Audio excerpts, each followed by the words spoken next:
د کابل نیوز ګران لیدونکو سلام، زه ولید څخه راغلاست. د تاشکند په کنفرانس کې روسیې افغانستان نه غوښتي دي چې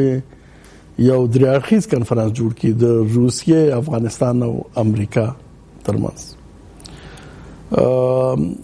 درې اړخیز کنفرانس ښکاري چې اصلي موضوع هم دغه ده، مشکل د امریکا او د روسیې ترمنځ دی او جنگ په افغانستان کې دی. دغه پیشنهاد د افغانستان حکومت ورنه استقبال کړی دی، خو تر اوسه پورې معلومه نه ده چې امریکا به ومني که به نه مني. زمونږ د نن ورځې بحث په همدې باندې دی، آیا دا د حل لاره ده که نه؟ امریکا به دغه پیشنهاد ومني او روسیا ولې دا وړاندیز کوي؟ علت څه ده چې په دغه کنفرانس کې تاشکند کې څو اړخیز کنفرانسونه د ټول اړخونه موجودو، لیکن یوازې د روسیې، امریکا او د افغانستان کنفرانس ولې؟ په دې باندې بحث کوو. په دغه بحث کې موږ سره ملګري دي ښاغلی نصرت الله حقپال، سیاست شنونکی، زموږ بل ملګری دی ښاغلی سید خالد سادات، د پوهنتون استاد او سیاست شنونکی،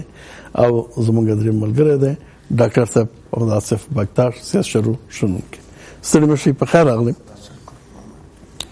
حقپال صاحب، روسیه ولې دا پیشنهاد کوي چې امریکا او افغانستان سره یو درې اړخیز یا په حقیقت کې دوه اړخیز کنفرانس ولري؟ روسي مستقیما امریکا سره ولې خبرې کول غواړي؟ واښه تاسو ته قدرمنو ملګرو ته او قدرمنو لیدونکو ته سلامونه ونکې هیلې. زه فکر کوم چې څو مسلې دلته په دې کې ډېر مهمه خبره ده چې روسان ولې دا وړاندیز کوي. اول خو که تاسو دغه د ناستو او کنفرانسونو لړۍ تعقیب کړئ چې د افغانستان د کشالۍ په اړه جوړ شوي دي او لا به جوړ شي، که څوک یې لیست کې احتمالاً له زرو نه شاید زیات شي چې په داخل او په بهر کې جوړ شوي، دوه اړخیز، درې اړخیز، څلور اړخیز او څو اړخیزه ناستې شوي دي، لوی لوی کنفرانسونه هم جوړ شوي دي. ولې په عملي لحاظ که تاسو وګورئ چې د افغانستان په دې په اصطلاح صحنه کې کوم تغییر راسي، هغه که په هر اړخ کې وي، که امنیتي کې وي، که سیاسي کې وي او که اقتصادي کې، په عمل کې د افغانستان خلکو څه نه دي لیدلي دي او لا ورځ تر بلې د منفي خواته او د لا بدمرغوی خواته د حالت روان ده. زه فکر کوم چې په ستراتیژیکي لحاظ او د لویو دولتونو، هغه دولتونه چې محور دي او تصمیم پریکړه د دوی په لاس کې ده او د دوی هغه څوک چې په اصطلاح سیاستونه طرحه کوي، تر اوسه د هغوی اراده او تصمیم دې ته نه ده اوښتی چې په افغانستان کې د سولې او بیارغونې او په اصطلاح د پخلاینې حالت یا په اصطلاح سیاست غوره سي. لا تر اوسه دوی اراده او تصمیم نه ده اوښتی. تاسو وګورئ د افغانستان په قضیه کې له 2000 نه دلته افغانستان کې له اصول او ثبات افغانستان خبره پرې د روسیې اندېښنه لري. زه اوس راځم هم دې قضیې ته زه اکسپټ چون ولې همدغه افغانستان مسله ده چې بیا روسان پکې راځي مداخله کوي، دغسې ناستو او د تفاهم پیشنهاد کوي. په افغانستان کې داسې حالت رامنځته شو، امریکایان افغانستان ته راغلل، افغانستان بالاخره تر خپل اشغال لاندې ونیو او شعار خو ظاهرا بل څه چې بالاخره دلته د دوی په خبره چې د تروریستانو مسله ده او د مواد مخدر قضیه ده او بالاخره د ملت جوړونې او بیارغونې خبره ده. دا خو شعار چې دوی راغله دلته. هلته که تاسو د دوم نړیوال جنګ نه راپدې خو بیا وګورئ چې امریکا د نړۍ لومړی قدرت شو، بیا تر ننه پورې امریکا هیڅکله په هېڅ قیمت وتلې نه ده. مثلا تاسو د جاپان قضیې ته اشاره کوئ چې جنوبي کوریا ته کولی شي، خپله جرمني ته لیدلی شي او په لسهاو نور هیوادونه چې خپل هغه د نړۍ اوس یو قدرت ده، یعنې د نړۍ د امنیت په تامین کې پوره نقش لري. ولې اوس هم د امریکایانو په زرهاو پوځیان، یعنې په زرګونه پوځیان هلته شتون لري او تر ټولو روسیې دغه امریکا ته چې تاسو دغه امریکا ته پیشنهاد کوي چې راځه خبرې کوو. امریکایان راغله افغانستان ته، امریکایان غوښتل چې دلته باید د دوی دایمي اوږدمهاله نظامي استخباراتي سیاسي او اقتصادي حضور باید تثبیت شي او د دې لپاره باید منطق یا په اصطلاح پلمه برابره کړي چې هم افغانانو ته یو رقم د توجیه په توګه وکارول شي، هم امریکایي ولس ته او هم نورې نړیوالې په اصطلاح ټولنې ته یو توجیه وي چې موږ ځکه خو افغانستان کې اوس دلته جګړه ده، دلته د دوی په خبره بنسټپالنه او تروریزم ده، موږ دلته ته یو د دې تر شا امریکایان باید خپل اهداف چې مخې دي مثلا د مواد مخدر قضیه ده تاسو په دې اړه په لساو تحقیقاتي راپورونه چې خپاره سوي چې د افغانستان د مخدره توکو نه د کال د 100 میلیارډ په شاوخوا کې د نړیواله کچه باندې چې د دې عاید راځي او دا چې څومره فیصدي CIA ته رسیږي امریکایان ته رسیږي یو بعد حتی دا ویل کېږي چې د بسته د افغانستان جنگ د مواد مخدر له لارې تمویل کېږي حقپال صاحب دا ټول خبره درسته ده د بغیر دغه خبره د داعش دراوسته ده زه اوس دا وایم بل خبره د افغانستان د معادنو دلته ډیره مهمه خبره ده دریمه خبره دا ده چې امریکایان غواړي د افغانستان د یو دهلیز په توګه داسې استفاده وکړي چې خپل په اوسني حالت کې هغه نړیوال سیالان یا د سیال په حالت کې چې د سیالي ته ځان باید ورسي یعنی معادل قدرتونه پیدا کړي هغه د روس او د چین قضیه ده دې ته د رسیدلو په خاطر له ډیرو لارو چارو کار اخلي یوه لاره دا ده چې د افغانستان له طریقه که وکولی شي جګړه و نامني او د فشار ابزار او وسایل د دوی په وړاندې پیدا کړي او هغه منځنۍ اسیا ته لاره پیدا کول دي زه فکر کوم امریکایان بله لار نه لرله چې دې ته رخنه وکړي دې ته پښې ور وغځوي یوه لاره د اقتصادي په اصطلاح د وصل له لارې وه چې دغه هیوادونه له جنوبي اسیا سره وتړي چې د جنوبي اسیا باندې امریکا پوره اغېز لري بله لاره دا وه چې هلته په فکري لحاظ خام مواد شتون لري چې هغه خلک له خپلو دولتونو ناراض دي هغه ځپل شوي دي او هغه مسلمان خلک دي دولتونه غیر اسلامي دولتونه دی ډېر ځپلي همدلته و چې د داعش تر نامه لاندې کولی شول چې دغه حالت نه استفاده وکړي او دغه نامنیه خواته ورته انتقال کړي او په دې باندې تاسو د روسانو تشویش وینئ د چینایانو تشویش وینئ چې هغوی د ایغور له مسلمانانو لري او د منځنۍ اسیا هیوادونه چې خپله د ازبکستان دولت په صراحت دا خبره وکړه رئیس جمهور چې زه د پوځي لارو چارو نم که ضرورت شي استفاده کوم او کار اخلو ترڅو یعنې هغه د افغانانو مسله نه ده خپله د دوی د دولتونو د دوی د ثبات مسله ده او که چیرته دلته دغه نامني ور انتقالیږي نو دا معنا لري چې نور بیا مسکو امن نه ده بیا نور بیجینګ امن نه ده او دې باندې تاسو د امریکا ستراتیژیانې تګلارې هغه د لوستې بارها موږ دا خبره کړې یعنې اوس دا مرحله راغله ده چې امریکا سره مستقیم تشویش په دې کې ده او روسان دا درک کوي چې د افغانستان له لارې چې یا افغانستان له جغرافیې نه چې کومه استفاده امریکایان کوي دا د افغانستان د حکومت له صلاحیت او له واک نه وتلې خبره ده یعنې له دې چې موږ د افغانستان حکومت سره خبرې کوو دا بې معنا خبره ده اصلي لوبغاړی اصلي تصمیم ګیر او فیصله کن امریکایان دي بل تشویش دا ده روسان غواړي په لوبه کې داسې دخیل اوسي چې هره مسله کې د افغانستان په قضیه کې کیږي د دوی له څار نه وتلې نه وي دوی باید په هغه مسله باندې نظارت ولري په همدغه خاطر زه فکر کوم چې دوی هڅه کوي اما دغه وړاندیز دغه ناستې په دې معنا نه لري چې گویا امریکایان به دې نتیجې ته ورسېږي له دوی سره به جوړ راسي دا خو د یو وړاندیز تر حده ده د یو ناستې تر حده ده او داسې ناستې شوي دي صحیح بیا نو فایدې څه دغه ناستو ساده صاحب دغه سوال که په بل شکل مطرح کړو امریکا ولې حاضر شي دغه ناسته ته امریکا و چې زه تروریزم سره جګړې ته دلته راغلی یم دلته تروریزم په وړاندې جګړه کوم داعش په ضد هم جګړه کوم او روسیا امریکا متهمه په دې باندې چې داعش ته راوستی دی دلته که امریکا روسیا متهمه چې طالبان ته کومک کې روسیا وایي طالبان سره زما ارتباط په دې خاطر دی چې تا داعش دلته راوستی او داعش او طالب چون مشترک دشمن لرو موږ او طالب نو امریکا که دغه څه فکر کوي قبول به کړي او که نه د دغه درې اړخیزې ناستې قبلول د امریکا د خوا نه په ترتیب باندې د روسیې دغه تور قبلول هم نه دي څه فکر کوي بسم الله الرحمن الرحیم د سلام په وړاندې کول تاسو ته او د میز مېلمنو لیدونکو ته مخکې له هغې نه چې په دې باندې فکر وکړو چې آیا د روسیې وړاندیز ته به امریکایان څنګه جواب ورکړي او ولې ورته نه ورکړي مهمې خبرې په دې ځای کې دي زه فکر کوم چې اوس په دې باندې باید بحث وشي چې روسیه کوم رول غواړي په دې ناسته کې ولوبوي دا ډېره مهمه خبره ده له یو لوري کې د طالبانو سره د اړیکو بحث کېږي د روسي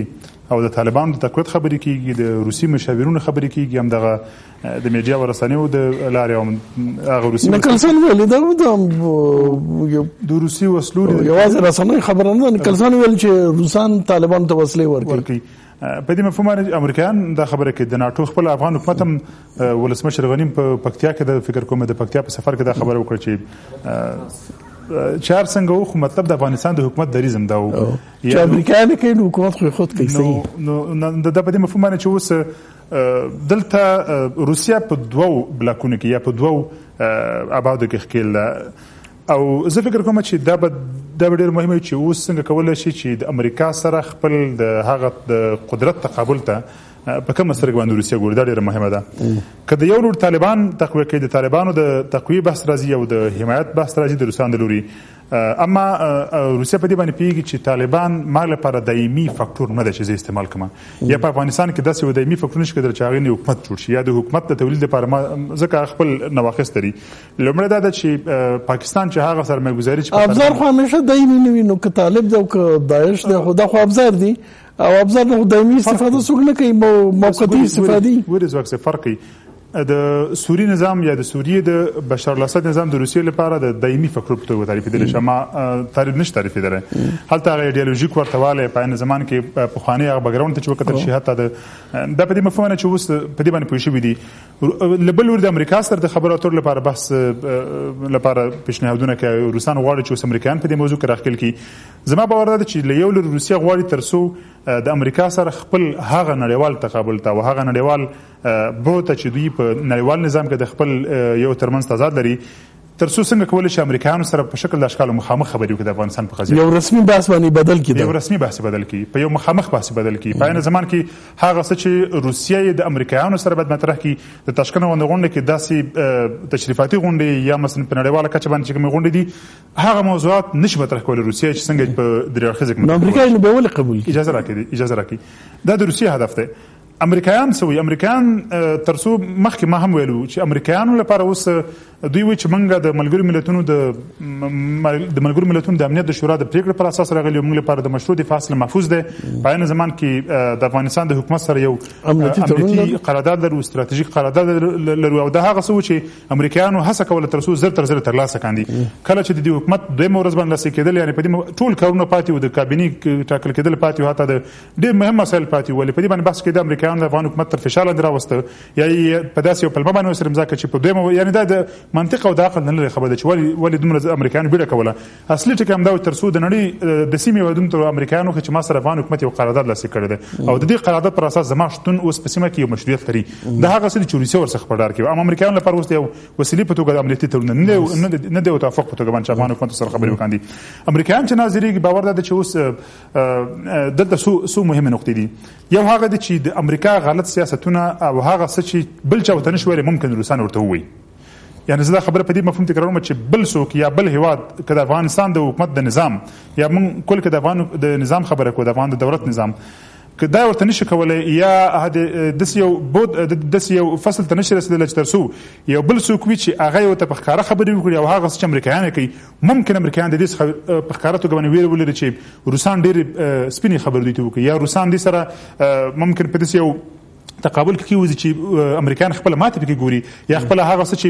په د نړیوالو قوانینو په اساس دغه ځواب ورسره نه وي، نه یوازې د نړیوالو قوانینو پر اساس، دلته د بشري حقوقو او همدارنګه د بشري موازنو لپاره د بشري حقوقو د موازنو لپاره هغه څه امریکایانو کړي دي هغه هم تر سوال لاندې دي. په عین زمان کې د روسیې لپاره تهدید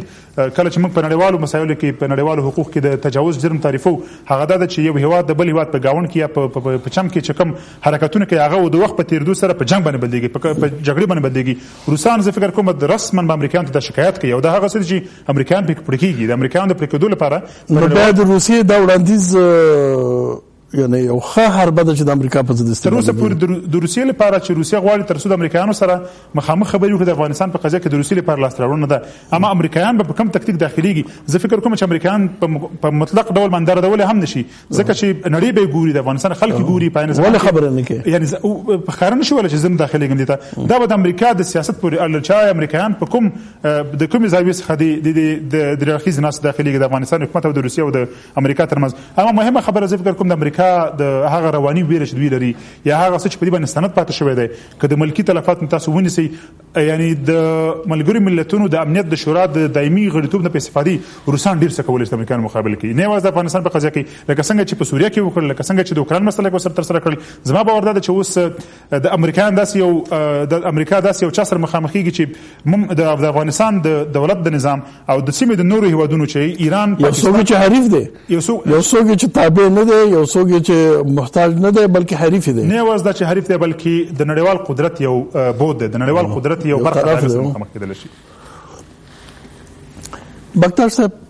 موږ ته خو دا خبره ډیره زیاته مهمه ځکه ده چې دغه وړاندیز په خپله ثابتوي چې دا جګړه چې ده د هره ورځ موږ چې پکې مرو دا زموږ جګړه نه ده، دا د روسیې او امریکا جګړه ده. نو فلهذا دا پیشنهاد خو موږ ته یو فرصت هم دی، زموږ دریځ باید پکې څه وي. بسم الله الرحمن الرحیم. د کابل نیوز درنو لیدونکو ښاغلي اقبال او جناب سادات صاحب، تاسو ته د تلویزیون درنو لیدونکو ته سلام او احترام وړاندې کوم. یا مورد زه باید عرض کړم هغه دا چې موږ اساسا د همدغه دوه غټو قدرتونو د رقابتونو قربان یو. که مو وینه تویېږي د افغان ولس تویېږي، که د چا نه د ابزارو په توګه استفاده کېږي هغه هم د افغان ولس ده. په طالب کې وګوره ترکیب کې هغه ځینې ډلې چې ترکیب د لحاظه بهرنۍ ډلې دي، خو د طالب د خپل ترکیب د لحاظه زیات افغان دی. په کل کې دا مشکل چې په افغانستان کې وجود لري، ما دا نن هم یو ځای کې بحث لاره چې متحده ایالاتو دا مشکل رامنځته کړی ده او داسې نه ده چې روسیه د دې مشکل په رامنځته کېدلو نقش ونه لري. دواړه خپل نقش لري. متحده ایالات په افغانستان کې دغه ډلو سره جنګېږي چې ده جوړې کړي دي او هغه ډلې واک ته راوستې دي چې ده جوړې کړي دي، خو بیا هم جنګ نه ختمېږي. د همدغه ډلې همدغه ډلې چې دوی جوړې کړي یو برخه د همغه سره جنګېږي او دا ډلې چې په واک کې دي دوی جوړې کړي دي. خو اتفاقا دغه لوبه داسې راځي چې د همدغه ډلو نه یو برخه یا څو ډلې بیا دغه بل رقیب د خوا نه اخیستل کېږي، هغه بیا بیرته د دوی په ضد استعمالیږي او په نتیجه کې افغانستان د دوی د رقابت په ډګر تبدیل شوی. که په تاریخي لحاظ موږ ورته وګورو، دلته برېټانیا وه اساسي قوت او هغلته تزاري روسیه وه، خو په اوس کې روسیه ده او دلته متحده ایالات دي. هغه نقش په تېرو کې برېټانیا لاره، په اوس کې ډېر نقش لري بین‌المللي سیاستونو کې، خو دغه ځای متحده ایالات نیولی. دا د پاکستان جوړونه یو لوی ملت دوی تقسیم کړ، د افغانستان یو برخه جلا کړه، د هندوستان یو برخه جلا کړه، د دواړو سره یو ځای کړل، نو پاکستان کېښوده او هدف هم دا و چې دلته د کمونیزم د نفوذ نه په دا منطقه کې جلوګیري وکړي او بالاخره دغه سره په رقابت کې پاکستان به د دوی د سناریو تطبیقونکی. کوم حالت اوس راغلی ده په دا منطقه کې، دا روسیه منځنۍ اشیا په کل کې چین دوی تشویش و نگرانی لري چې دا بحران لاړ نشي منځنۍ اشیا ته، دا بحران لاړ نشي چین ته، دا بحران او سرانجام هغه حوادث په چچن کې موجود و، په داغستان کې موجود و، په انګوشتیا کې موجود و، دغه منځنۍ اشیا کې موږ ګورو په ازبکستان کې موجود و، په تاجکستان کې موجود و. دا حالات هغلته کېدلی شي بحراني نه شي او دا وخامت د وضع په نهایت کې د روسانو په ضرر ده او دا بالاخره د روسیې د امریکا څه غواړي څه کوي، روسیه څه غواړي څه کوي، لیکن د دې دواړو رقابت نتیجه خو دا ده چې موږ مرو افغانان لري دا جګړه. سوال دا دی چې د موږ موقف باید اوس کله چې داسې یو پیشنهاد کېږي چې خبرې مستقیما د امریکا او روسیې ترمنځ کېږي، څوک چې افغانان استعمالوي هره خوا، نو دا خو موږ دپاره یو فرصت دی. دغه فرصت د موږ څنګه استفاده کوو؟ دا فرصت ته فقط د دواړو طرفونو نه موږ وغواړو. موږ د یوه سره هم د مخاصمت او دښمني توان نه لرو او اتفاقا د دوی د رقابتونو قرباني شوي یو. موږ په زغرده هم د متحده ایالاتو نه هم د روسیې نه وغواړو چې موږ نور نه غواړو چې افغانستان د تاسو د رقابتونو ډګر واوسېږي او د تاسو د رقابتونو په نتیجه کې د ولس هم خپله شتمني د لاسه ورکړي او خپل ژوند د لاسه ورکړي. روسیه نه خو به وغواړو، روسیې ته به ډېر بد ځواب هم ورکړو چې یو ځل دې راسره دښمني وکړله، تجاوز دې وکړه، شکست دې وخوړو او لاړلې، اوس بیا مداخله مه کوه.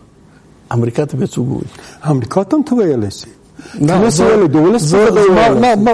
په زه به ویل خو معنا نه لري که نه، یعنې هغه خو هغه عملي لحاظ باندې دا کار خو حکومت دی چې باید وکړي، دا خبره خو باید حکومت وکړي، روسیې ته هم باید حکومت وکړي او امریکا ته هم باید حکومت وکړي. روسیې ته خو احیانا ګرچې د دې وړاندیز نه استقبال کړی افغان حکومت، خو دا تاسو څه وایي دا خو به روسیې ته ووایي، امریکا ته به څوک ووایي؟ امریکا ته هم دا خبره د اقل ډیپلوماتیک الفاظ باندې کولی شي. دغه جنګ چې په افغانستان کې روان ده دا موږ د خپل ولس او وطن په ګټه نه وي. موږ د دواړو طرفونه هم د امریکا نه غواړو هم د روسیې نه غواړو چې تاسو دواړه طرفه د افغانستان دغه بحران په ختمولو کې دلته د تروریزم سره په مبارزه کې او بالاخره دغه کوم حالت وجود لري دغه حالت په ختمولو کې د افغانانو سره مرسته افغانستان کېدلی شي تاسو کولای شي دا خبره وکړي لیکن زما سوال دا دی چې و به کې کنه دغه حکومت اساس توقع څه ده دا به وکړي کنه بالاخره د حکومت په حیث باندې په دغه تاریخي لحظه کې خو دوی مسؤلیت لري د هغه ځای پورې چې په موږ پورې تعلق لري خو د جناب سادات صاحب هم خپله خبره لري جناب اقبال صاحب هم خبره لري تم خبرې لري زه هم خپله خبره لرم دا د ولس غږ ده دا د ولس خبرې دي دا ما خبره دا معنا نه لري چې اوس موږ ځان ټیکهداران معرفي کوو ولې بالاخره ولس غواړي په دا وطن کې سوله یي امن وجود ولري نور د دې نه پوهې نه چې دوی شتمني چپول نه شي غلا نه شي او خبره هم دا ده چې دوی په ډیپلوماټیک مکلفیت حکومت لري مکلفیت د حکومت او حکومت دواړو طرفونو غواړي چې موږ غواړو دواړو طرفونو سره نیک او دوستانه مناسبات ولرو دغه ور چې موږ په وطن کې بل څه د حمله کولو کې موږ سره مرسته وکوي او دواړو طرفونو غواړي چې راځي د افغانستان دولت سره مرسته وکړي د تروریزم سره د مبارزه موثریت تامین شي د جګړې پای ته ورسیږي سوله کوم مننه یو لنډه دمه د مینه وروسته بحث ته ادامه ورکړو